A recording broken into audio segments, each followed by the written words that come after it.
Friend, આપણા નવા બ્લોકમાં તમારું સ્વાગત છે. આપણે આજ આવ્યા છીએ ધારેશ્વરી ખોડિયાર મંદિરે. હું તમને બતાવીશ કે આ છે બાલમ સાબીરનું મંદિર, તમે જોઈ શકો છો.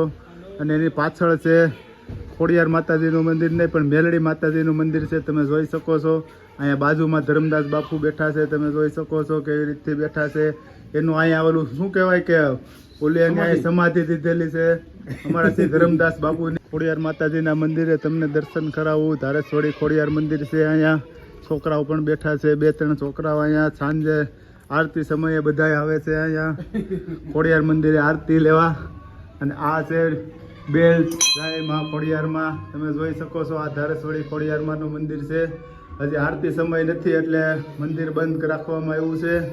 તમે જોઈ શકો છે, જોઈ શકો છો તમે. એને પણ યુટ્યુબમાં વિડીયો બનાવવાનું સ્ટાર્ટ કર્યું છે. બધા લોકો સપોર્ટ કરો, શેર કરો, લાઈક કરો. શુક્લાજી છે ઉતરી રહ્યા છે, તમને બતાવીશ કે હનુમાન દાદાનું મંદિર છે. એ પણ ખોડિયાર મંદિર જ છે, તમે જોઈ શકો છો.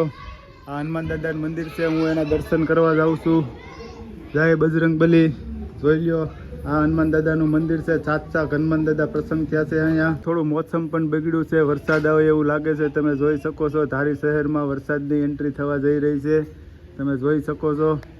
સારું ફ્રેન્ડ, આ હતું અમારું ધારેશ્વરી ખોડિયાર મંદિરનું સ્થળ, તમે જોઈ શકો છો. અહીંયા એકદમ શાંતિ મળશે. તમે આવો, જો બાપુને મુલાકાત કરો.